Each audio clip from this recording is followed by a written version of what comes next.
podcast Segunda a Sexta, a visão de universitários e profissionais sobre carreira e trabalho. Eu sou Oscar Fujiwara e sempre vou trazer para a nossa conversa convidados que vão compartilhar com você visões diferentes sobre cada profissão. Se você está pensando em fazer uma transição de carreira, começar um curso técnico ou universitário, ou só quer saber mais sobre as diversas áreas de atuação que existem, você está no lugar certo. Bem-vindas e bem-vindos ao Segunda a Sexta. Você sabe que um dos temas desse podcast é educação, então é lógico que a gente não podia deixar de trocar uma ideia sobre o curso de pedagogia. Quem já teve a oportunidade de ir para a escola teve contato com vários profissionais formados em pedagogia, com certeza, então é uma figura que está muito presente nas nossas vidas desde muito cedo e hoje você vai aprender mais sobre ela. Quem está aqui comigo é a Sandra Pavan, que é pedagoga, e a Irma Plantes, que acabou de se formar no curso de pedagogia. Bem-vinda, Sandra. Conta aí pra gente como você foi parar no curso de pedagogia e um pouco da sua trajetória profissional também. Olá, Oscar. Obrigada também pelo convite. É uma honra para a gente, né? Nós educadores, a gente nunca vai perder a oportunidade de conversar. A gente vai falar para além da pedagogia, né? Mas da carreira maior que é a educação. Bom, a minha primeira formação foi no curso magistério, que era um curso de nível médio, né? Eu estudava numa escola que oferecia esse curso, então eu cresci vendo as estagiárias, acompanhando as professoras, e como eu sempre quis ter autonomia muito cedo, né? O curso me possibilitava trabalhar ao final do ensino médio, antes até de começar a faculdade. Então, logo que eu me formei, eu comecei a trabalhar como professora, enquanto eu cursava a faculdade. Eu fazia pedagogia na Unicamp de manhã e à tarde eu já trabalhava. Naquela época, o curso magistério, né, do nível médio era suficiente para dar aulas na educação infantil e nas séries iniciais do ensino fundamental. Depois, em 96, veio a Lei de Diretrizes e Bases, né, que recomendou que os professores da educação básica frequentassem, fossem habilitados também no nível superior. Educação básica no nosso país compreende a educação infantil, o ensino fundamental e o ensino médio.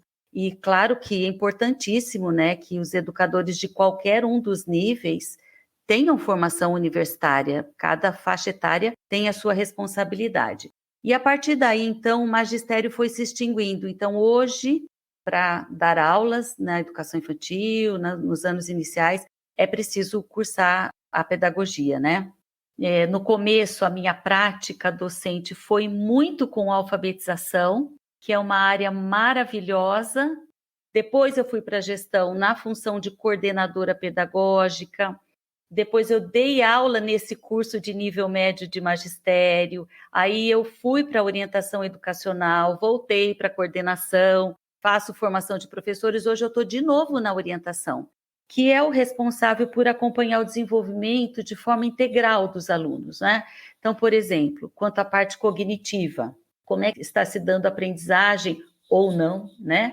Nas diferentes áreas do conhecimento de cada um dos alunos. É quem colabora para a formação das atitudes, né? A formação atitudinal nos alunos. Então, toda a questão em relação a respeito, a organização, ao envolvimento, à motivação, a parte também da postura do estudante, como que eu organizo os meus estudos. Então, a gente orienta professores e alunos na orientação dos estudos, né? Porque a gente vai, ao longo da escolaridade, desenvolvendo nos alunos a autonomia, né? A responsabilidade sobre sua própria aprendizagem.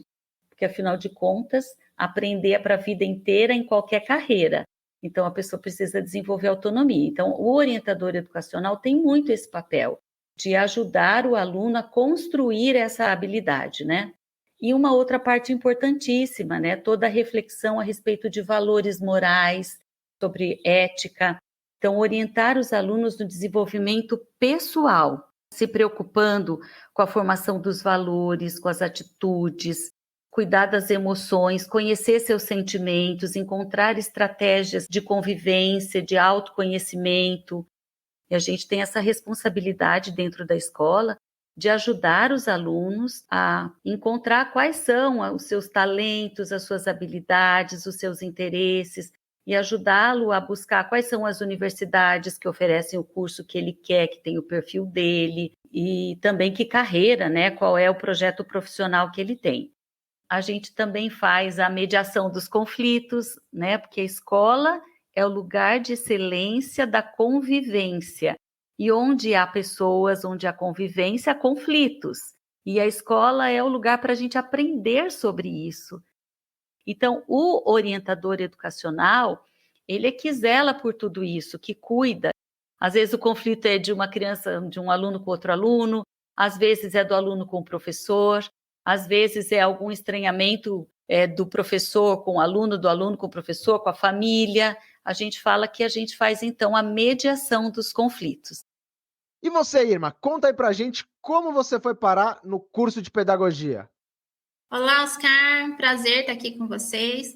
Quando eu ainda era bem jovem, meus 14, 15 anos, a minha mãe, né, minha mãe não teve oportunidade de estudar, ela participou de um grupo de educação para adultos. E eu gostava muito de acompanhar ela nessas aulas, de ir à noite ajudar o professor que estava em sala de aula, porque eu já sabia um pouco mais, né, porque frequentava a escola e as pessoas estavam começando a alfabetização ali com 45, 50 anos. E eu já tinha esse gosto pela pedagogia, só que dentro de mim ainda não estava nítido, né, de começar a fazer pedagogia. Logo depois eu tive minha filha, né, aos 22 anos, aí eu comecei a acompanhar essa trajetória dela na escola e fui me apaixonando cada vez mais por aquele ambiente, por todo aquele espaço escolar, aquela vivência. E eu falei, não, eu vou começar a fazer pedagogia. É uma profissão que, embora assim seja a base de todas as outras, né, que eu acho que todas as profissões deveriam passar pela pedagogia, porque a pedagogia ela dá uma passeada em todas as outras disciplinas, em todos os outros setores. Então, ela dá uma abertura muito grande, traz um conhecimento muito grande, né, de carreira para a gente. O currículo da pedagogia, ele traz um estudo bem diversificado, interessante, teórico, né, a princípio, em outras ciências. Então, a filosofia, a psicologia, a sociologia, a história, a antropologia, linguística, e também vai compor o currículo disciplinas, matérias, né, mais específicas, óbvio, né? Então, das políticas educacionais. Então, por exemplo, didática, que são as teorias pedagógicas, metodologias de ensino, currículo, avaliação, gestão, planejamento e outras mais específicas ainda, mais contemporâneas, eu diria, né? Sobre inclusão, sobre educação não formal, educação de jovens e adultos, cultura afro-brasileiras, africanas, indígenas, porque, né, educação é isso, a gente está o tempo todo sendo impactado pelo desenvolvimento da sociedade. E a gente vive um momento de sociedade agora de muitas mudanças grandes, disruptivas que a gente fala, né? E rápidas. Então, a gente precisa de muita gente junto pensando como é que a gente olha para as necessidades, demanda dessa sociedade e rapidamente transforma isso em formação, em educação e vai preparando essas novas gerações. Vocês comentaram da questão aí das diversas disciplinas aí, filosofia, sociologia. O estudante de pedagogia, ele está lendo o tempo inteiro? Não para de ler? É um livro atrás do outro? Porque tem muita coisa para aprender, né? Como que é aí durante o curso? Sim, tem muita leitura, mas também muita observação. E eu acho que a parte de observação até às vezes é mais rica, porque a partir do momento que você observa, você começa a trilhar um caminho ali, né, para te levar para frente. E a leitura, às vezes, você tem a parte teórica, mas não tem a prática. E se você não tiver as duas acompanhadas, você não evolui. Por meio da leitura que o estudante se abastece, né, de conhecimento para poder debater. Então, há muito debate também, né, na sala de aula, e depois a troca, né, trazer o que foi visto na teoria, foi visto lá na prática, de novo trazer para as reflexões junto com o professor. Mas, sem dúvida, tem que gostar de ler. Sandra, você explicou no começo da conversa as responsabilidades de uma orientadora educacional, que é a sua função atualmente, né? Você pode contar para a gente aí também um pouco das outras funções de gestão dentro de uma escola? Quais as responsabilidades aí, por exemplo, de uma diretora, de uma coordenadora educacional, que eu acho que muita gente tem dificuldade aí de diferenciar essas funções aí. E aí, o que que faz o diretor, né? Responsável pela gestão da instituição. Ele acaba sendo, assim, o líder administrativo e pedagógico. Ele representa a escola socialmente, legalmente. Ele que é responsável, né, para garantir a realização de todas as atividades da escola, do planejamento à avaliação. É a figura que não exatamente executa, né, mas é a figura que faz a articulação de todos esses papéis, envolvendo todos os setores da escola. Tem que ter uma visão estratégica, né, a respeito dos objetivos daquela instituição e acaba gerenciando ali os recursos humanos, toda a estrutura física, financeira e pedagógica. E é quem garante o projeto político-pedagógico por meio dessa articulação, então, entre todos os setores e funções da escola. Ainda dentro da gestão, a gente tem a coordenação pedagógica. E o que que faz a coordenação pedagógica, né? Tem a responsabilidade de implantar esse projeto político-pedagógico. Como? Fazendo orientação aos professores, sendo responsável, né, junto com a equipe de professores, pelas escolhas didáticas. Então, qual material didático, que metodologia, como vai ser a avaliação. E, na verdade, é quem faz ali a conexão entre a teoria e a prática, propondo sempre novas estratégias, acompanhando os resultados das avaliações, porque as avaliações servem sempre para redirecionar o planejamento, né? Então, é responsável pela formação, por refletir com os professores sobre as metas de cada período, de cada área do conhecimento, né? De cada aluno em relação à aprendizagem. Então, sobretudo, cuidar dessa parte de efetivar o plano pedagógico, orientando e fazendo escolhas com os professores. E Sandra, você tem mais de 20, 25 anos de carreira em escolas. Você pode contar aí pra gente como é o dia a dia nesse ambiente? Quais são os desafios, o que te motiva, o que te traz mais alegria também? Em escola não tem rotina. Apesar de ser uma área que efetivamente a gente planeja para tudo, né? A gente faz planejamento anual, a gente faz o plano de cada aula, mas a rotina é imprevisível, porque é um ambiente coletivo. A gente está no coletivo, mas a gente tem que respeitar as individualidades. E o contexto, ele é inteiramente humano.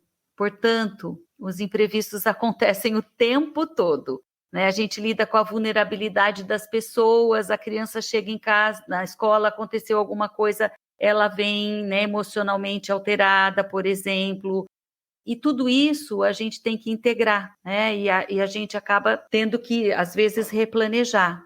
Então, quer dizer, a rotina de uma escola, de uma sala de aula, é sempre muito dinâmica. E a gente tem que ser, né? O educador, ele tem que ter também uma sensibilidade, né? Para perceber. Ele tem ali o planejamento dele, tudo muito bem feito, muito estruturado, né? Mas ele precisa perceber as pessoas, os contextos. A gente precisa ser muito resiliente, precisa ressignificar o tempo todo. E é por isso exatamente que a gente tem que ter muito preparo, tem que ter todo esse respaldo, esse apoio da gestão, que é a direção, o coordenador, o orientador, porque tem que ter sempre metas, propósitos muito definidos, né?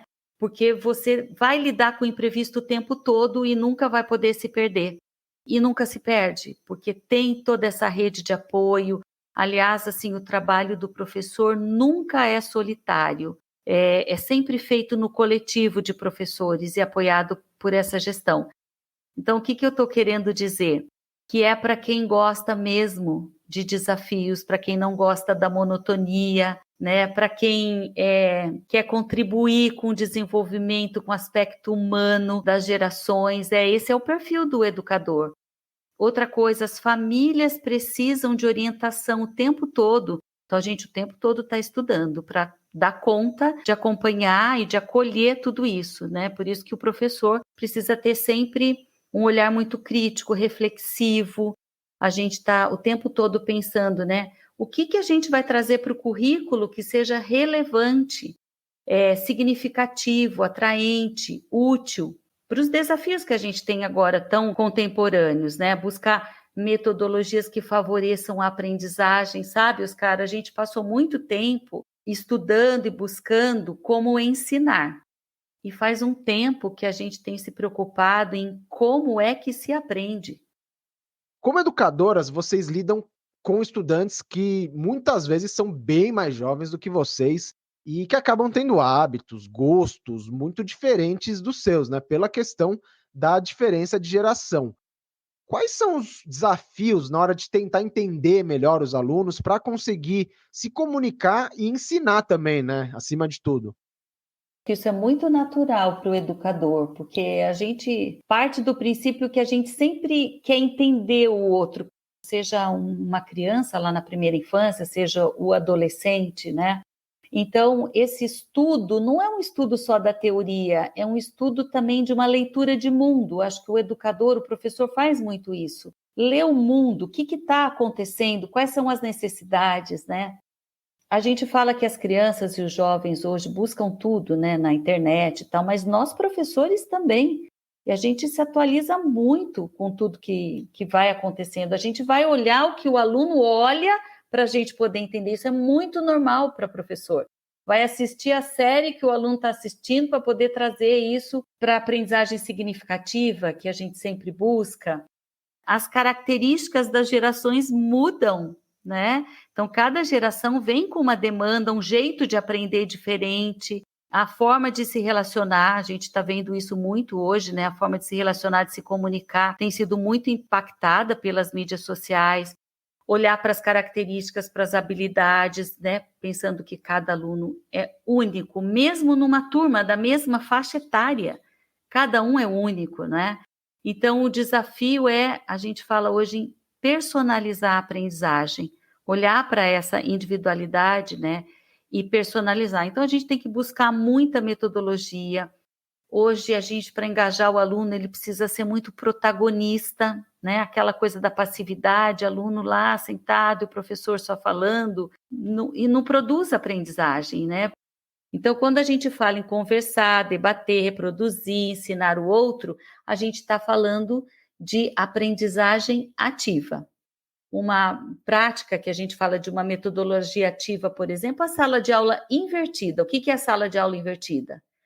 O aluno se prepara em casa, e aí ele pode se preparar com leitura, com vídeo, enfim, com pesquisa, e ele vem para a sala de aula para o debate, para trabalhar em grupo, porque hoje a escola, tanto quanto ensinar conteúdo, porque a escola precisa, né, ensinar tudo aquilo que a humanidade construiu de conhecimento, a escola é guardiã disso, mas mais do que isso, a escola precisa ensinar procedimentos, o que eu faço com as coisas que eu leio, que eu aprendo.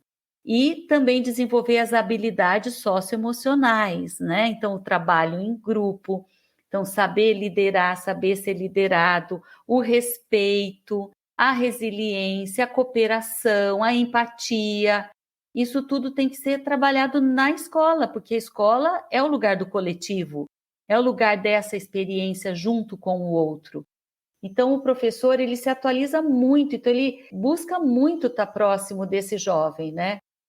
Vocês mencionaram lá no começo da conversa a questão de lidar também com as famílias dos alunos, que isso faz parte do dia a dia de quem atua em uma escola. Vocês podem falar um pouco mais sobre os desafios dessa relação? Imagino que às vezes pode ser muito mais difícil, né? Muito mais complicado do que lidar com os próprios alunos, não é mesmo?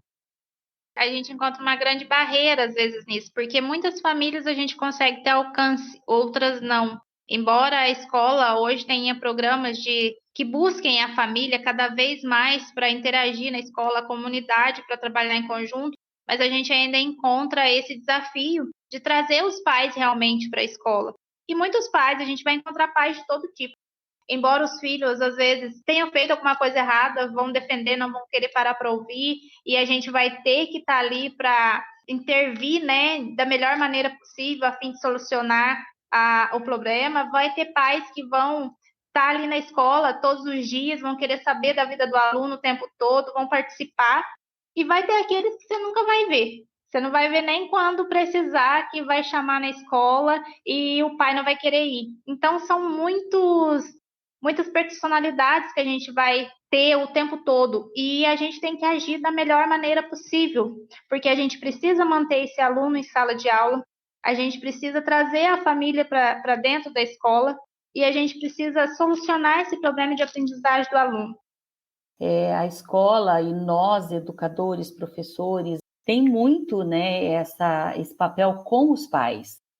Mas com certeza, né, a educação a gente faz junto com a família, e nunca foi tão difícil educar, inclusive para os pais, é um desafio enorme.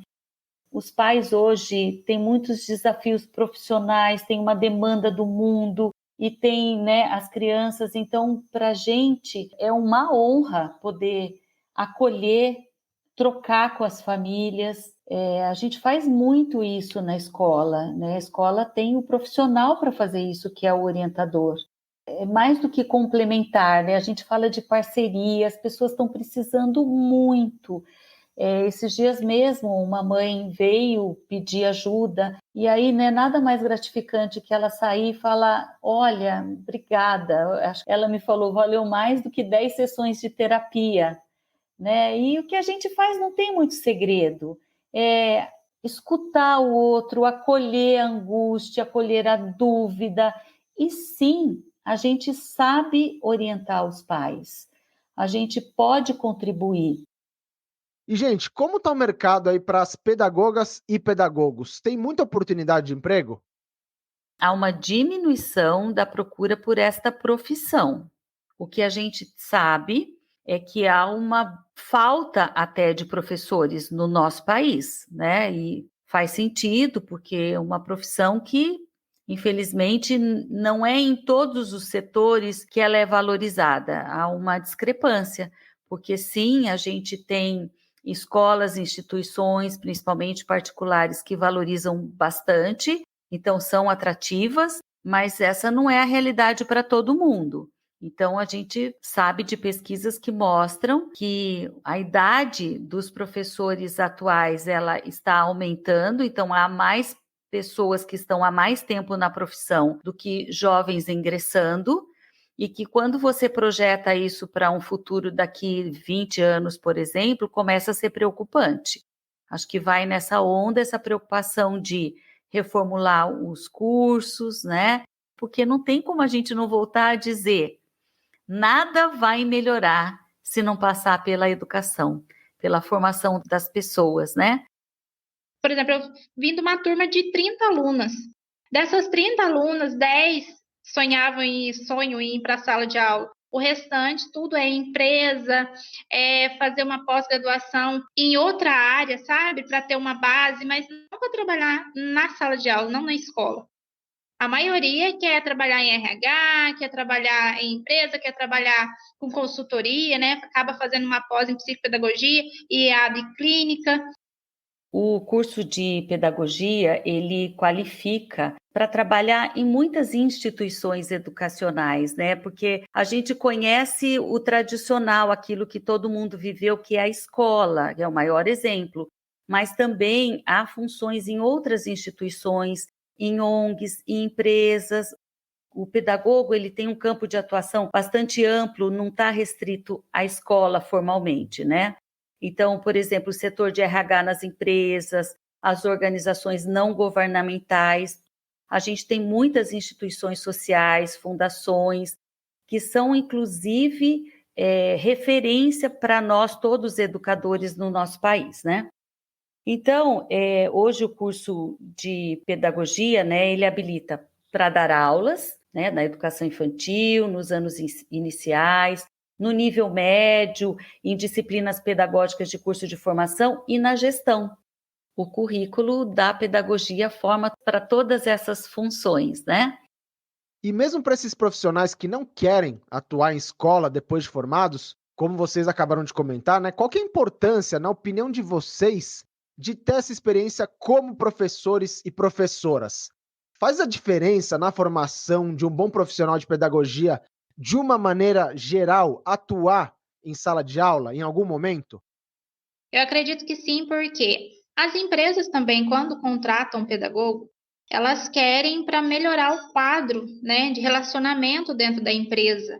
Elas querem que os funcionários desenvolvam a empatia, a convivência, né, o trabalho em equipe para poder enriquecer a empresa. Então, se o pedagogo se forma na faculdade, mas não tem a oportunidade de viver em sala de aula, que é onde ele ganha experiência, onde ele vai aprender a colocar o trabalho dele em prática para desenvolver todas essas habilidades, ele não vai prestar um bom trabalho lá na frente. Ele vai ficar só com a teoria, mas não vai ter isso na prática. Por exemplo, contrata um pedagogo para colocar na empresa para trabalhar a empatia, mas ele não vai saber fazer isso porque ele não teve essa vivência em sala de aula. E nada melhor que sala de aula para dar essa experiência. Trabalhar em escola é uma oportunidade para aprender muito sobre docência e sobre as outras funções também. E muitas vezes esse trabalho no mundo corporativo, né, a Irma falou a respeito de desenvolvimento de empatia, né, clima organizacional, às vezes está nesta área o trabalho do pedagogo na empresa. Mas também, muitas vezes, o pedagogo na empresa faz treinamento, as empresas fazem treinamentos, né? Então, ter experienciado a vivência na escola, ter aplicado teorias, ter aplicado estratégias, metodologias, com certeza vai contribuir para quando estiver lá no mundo corporativo. Muitos professores na faculdade, às vezes, falam de sala de aula de uma maneira lírica, vamos dizer assim. Eles falam perante as leis, perante a Constituição, e acaba que, às vezes, assim, não acompanha a realidade da onde você vive, né? Não acompanha a realidade da sua cidade, da sua sala de aula. Gente, o podcast é sobre educação, é sobre ajudar as pessoas, independentemente da idade, estando no terceiro colegial, no cursinho, fazendo uma transição de carreira, um pouco mais para frente, mas muitos dos ingressantes na graduação, na faculdade, são jovens com menos de 18 anos, às vezes com 17, né? E aqui eu acho que é um bom momento para a gente compartilhar aqui alguns conselhos, vocês que lidam, né, com pessoas jovens, com pessoas prestes a entrar numa faculdade.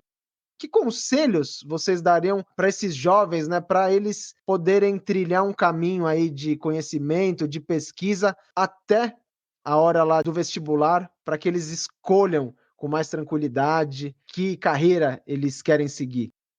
Autoconhecimento é o princípio. Quem eu sou, o que eu gosto, para o que eu tenho talento, como eu me vejo no futuro, quais são os meus propósitos, que contribuição eu quero dar para esse mundo. Tudo isso é autoconhecimento. E como eles são muito curiosos e pesquisam muito, pesquisar sobre essas carreiras. Tem uma outra coisa muito bacana, pensando nessa geração Z que chega para ser educador. É uma geração que está muito fazendo escolhas pensando no propósito, e o propósito deles tem muito a ver com questões ambientais, sociais, identitárias, e isso é maravilhoso, porque a educação vai ser feita aí, né? A gente precisa resgatar, né, a questão da nossa casa, do nosso planeta, trazer soluções para isso. E essa geração que está chegando para ser educador está muito antenada e preocupada com essas questões. E, gente, para finalizar, que conselhos vocês dariam, logicamente, além dos diversos conselhos que vocês já compartilharam aqui na conversa, que conselhos vocês dariam para quem está pensando em ingressar no curso de pedagogia? Acho que o primeiro passo é aproveitar durante a graduação todas as oportunidades na faculdade, né? As faculdades têm muito para além das aulas. Tem sempre um projeto, tem sempre uma monitoria. Então, assim, isso é formação, isso conta para um currículo inicial, porque, de fato, né, para qualquer carreira, o primeiro emprego, você não tem experiência, por mais que tenha feito estágio. Então, aproveite durante a graduação e se envolva nos programas. Outra coisa que hoje é muito importante, né, na hora de contratar professores, é dominar o inglês. Isso tem sido fundamental. Então, também aproveite, se dedique o tempo de estudo ainda da graduação, né, para ter certificados de línguas, né, nem só o inglês, outras línguas também. Acho que isso também vai fazer muita diferença na hora de um processo seletivo para o primeiro emprego. Procurar essas escolas que têm programas de estágios remunerados, porque também é uma oportunidade de você praticar, né, e começar ali um início de carreira. Às vezes, né, se destacar ali naquela equipe e poder ser contratado, isso também é um caminho inicial de uma grande oportunidade para desenvolvimento de carreira também. Então, se gosta, se joga e vai, estuda mesmo, faz faculdade, porque a gente tem que evoluir, a gente está em constante evolução. E eu acho que quando essa evolução parte de dentro da gente, ela é significativa. Sandra e Irma, muito obrigado pelas experiências e por todo o conhecimento sobre pedagogia que vocês compartilharam aqui hoje. A educação, concordo com vocês, é sem dúvida alguma a melhor forma de a gente evoluir coletivamente. Eu tenho certeza que o que vocês compartilharam aqui hoje vai inspirar muita gente a seguir carreira nessa área. Muito obrigado para você também que acompanhou a conversa e aproveita para compartilhar esse episódio com aquela conhecida, aquele conhecido seu que está pensando em cursar pedagogia. Semana que vem tem mais episódio novo aqui no Segunda a Sexta, então a gente se encontra lá, beleza? Um grande abraço e até a próxima! Esse foi o podcast Segunda a Sexta, a visão de universitários e profissionais sobre carreira e trabalho.